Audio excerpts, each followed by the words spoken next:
pada tanggal 4 Desember 1884 di Cicalengka, Jawa Barat, lahirlah seorang bayi perempuan yang bernama Dewi Sartika.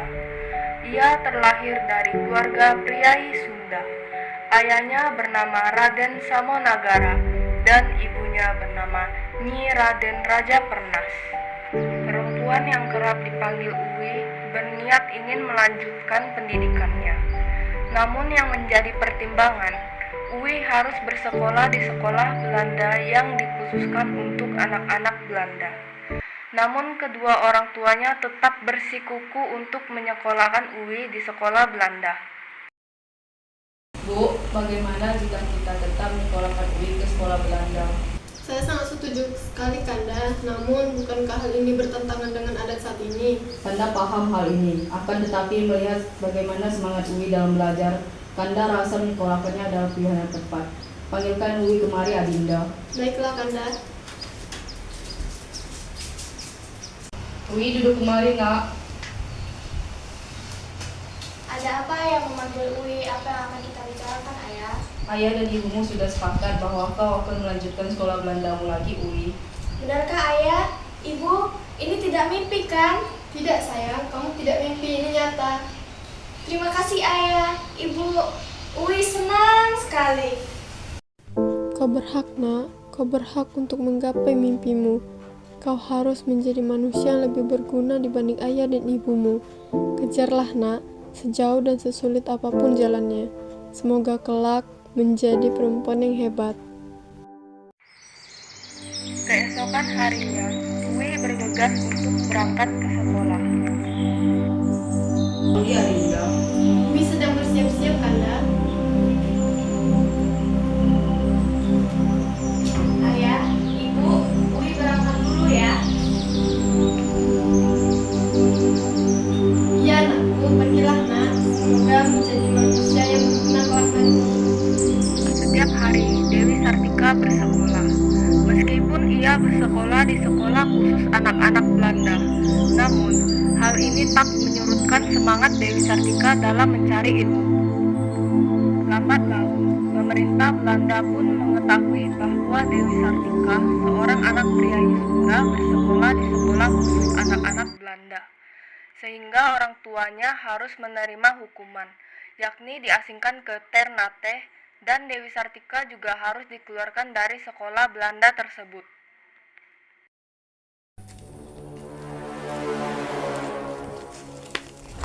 Dewi Sartika, kau kan bukan anak Belanda, lalu kenapa kau bersekolah di sini? Memangnya anak priai seperti saya tidak boleh bersekolah di sini?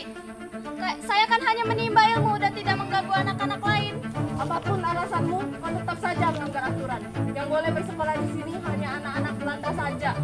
Setiap anak kan punya hak untuk berpendidikan.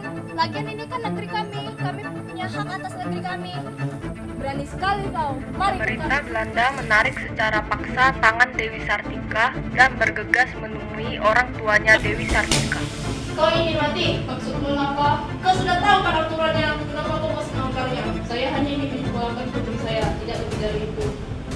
Kami tidak peduli karena kau sudah Danya melanggar tidak aturan dapat dan berbuat harus apa-apa menjalankan lagi. aturannya. Kau Ia akan hanya diasingkan ke mengikuti Ternate. bagaimana keinginan mereka. Jangan bawa ayah Ibundanya pun turut ikut menemani, sedangkan Dewi berpasrah. Kemudian ia tinggal bersama pamannya yang merupakan seorang pati di Cicalengka. Dewi Sartika tak patah arang. Ia tetap meneruskan pendidikannya dengan mengikuti pendidikan sekolah dasar di Cicalengka. Sepulang sekolah, ia sering bermain dengan teman perempuan sebayanya. Sambil ia mengajari baca tulis, bahasa Belanda, menari, bahkan menyulam. Ia berlaku layaknya seorang guru.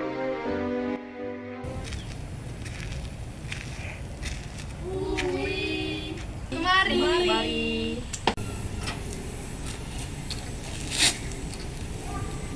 Mari kita belajar kembali. Saya sudah tidak sabar untuk belajar kembali. Baik, mari. Uwi, memangnya kau tak merasa bosan terus mengajarkan kami? Kulihat kau tak pernah mengeluh. Tidak ada rasa bosan dan mengeluh jika itu berkaitan dengan pendidikan. Apapun akan saya lakukan agar semua anak seperti kita bisa berpendidikan yang seharusnya. bukan hanya anak-anak Belanda. Ini negeri kita juga berhak.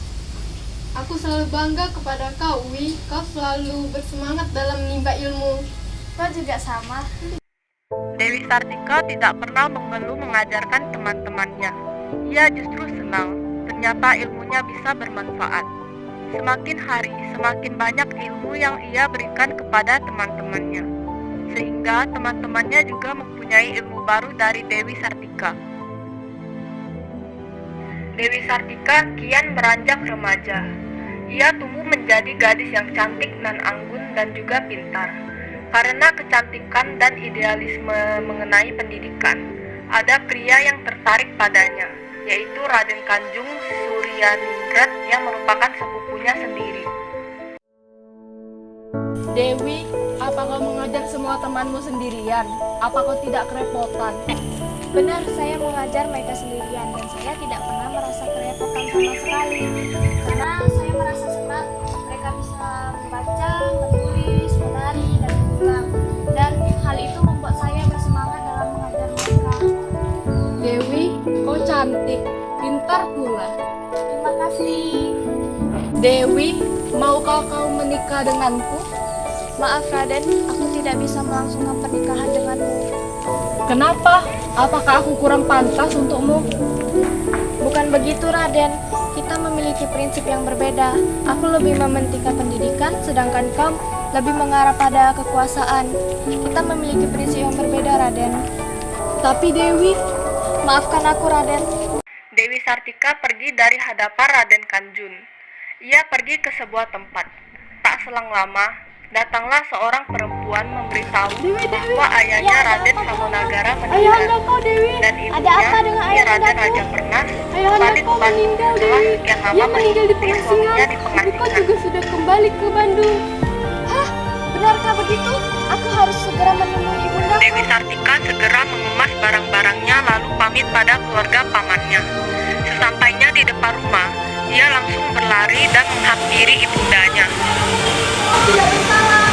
Kau berhak untuk sekolah. Kau jadi cerdas, buatlah ayah dan ibu bangga, nak.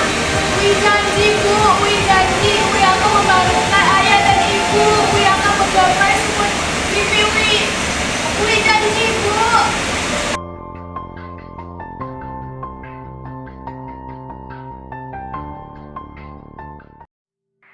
Pada tahun 1904, Dewi Sartika memutuskan untuk mendirikan sekolah di Bandung, Jawa Barat.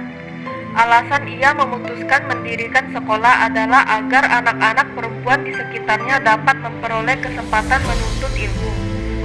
Dalam mendirikan sekolah tersebut, ia dibantu oleh kakeknya R.A.A. Martanegara dan C. Denhammer yang menjabat inspektur kantor pengajaran pada saat itu. Memangnya benar kau ingin mendirikan sekolah? Benar, saya ingin mendirikan sekolah istri. Atas apa alasan kau ingin mendirikan sekolah tersebut? Saya hanya ingin perempuan Bumi Putra bisa memperoleh kesempatan menuntut ilmu. Saya juga ingin menanamkan kepada mereka sebagai perempuan harus bisa segalanya, agar mereka punya rasa percaya diri terhadap kemampuannya dan tidak selalu bergantung kepada suami, apalagi belas kasihan orang lain. Good, saya suka rencana kamu. Kamu memiliki tujuan yang sangat mulia. Berlangsunglah sekolah tersebut didirikan. Akhirnya, sekolah khusus perempuan pribumi berdiri pertama kalinya di Hindia Belanda. Seusai didirikannya sekolah istri tersebut, semakin banyak anak-anak perempuan yang bersekolah di sana. Sehingga sekolah istri yang hanya memiliki 2 ruangan kelas tidak dapat menampung semua aktivitas sekolah. Maka untuk ruangan belajar harus meminjam sebagian ruangan kepatihan Bandung. Awalnya murid hanya 20 orang. Murid-murid yang hanya perempuan itu diajarkan berhitung, membaca, menulis, merendah, menari, menyulam, dan pelajaran agama. Semakin hari semakin bertambah anak-anak yang bersekolah di sekolah istri. Sehingga sebagian ruangan kepatihan saja sudah tidak cukup lagi menampung murid-murid. Akhirnya sekolah istri pun dipindahkan ke tempat yang lebih luas. Suatu hari, Dewi Sartika lantas menemui saudaranya, yakni Nyi Purwa dan Nyi Uwit untuk meminta bantuan mengajar di sekolah yang ia dirikan. Tak biasanya kau datang kemari, ada gerangan apa? Benar, adakah ingin kau bicarakan, Wi? Begini, Wi berniat mengajak Nyi Purwa dan Nyi Owi untuk membantu Wi di sekolah barunya Wi. Sekolahmu sudah didirikan, benarkah? Selamat, Wi. Akhirnya Wi kecil yang kami kenal sudah bisa mewujudkan cita-citanya. Benar, kami akan siap membantu sebisa kami, Wi. Kami yakin perjuangan kau tak akan sia-sia, Wi. Teruslah membuat kami bangga. Terima kasih Nyi karena sudah mau membantu Wi. Wi berjanji Wi akan berusaha semaksimal mungkin. Pada tahun 1906, Dewi Sartika menikah dengan Raden Kanduruan Aga Surya Winata, seorang guru di sekolah Karang Pamulang, yang pada waktu itu merupakan sekolah latihan guru. Dewi Sartika dan saudara-saudaranya terus mengembangkan sekolah istri. Hingga pada tahun 1910, nama sekolah istri sedikit diperbaharui menjadi sekolah keutamaan istri. Perubahan bukan hanya pada nama saja, namun pada mata pelajaran juga bertambah. Ia terus memberikan pelajaran yang berkaitan dengan pembinaan rumah tangga, agar kelak mereka bisa menjadi ibu rumah tangga yang baik, bisa berdiri sendiri, luas dan terampil. Pada tahun 1929, Dewi Sartika dianugerahi bintang jasa oleh pemerintah Hindia Belanda. Hingga pada suatu waktu, pasukan Jepang memporak-porandakan semuanya. Saat itu Dewi Sartika dan yang lainnya berjalan menuju Bandung Selatan. Ia tinggal di Ciamis dan mulai sakit-sakitan dan akhirnya wafat pada tanggal 11 September 1947 di Tasikmalaya, dan dimakamkan dengan suatu upacara pemakaman sederhana di pemakaman Cicagadon, Desa Rahayu, Kecamatan Cineam. 3 tahun kemudian dimakamkan kembali di Kompleks Pemakaman Bupati Bandung, Jalan Karanganyar, Bandung.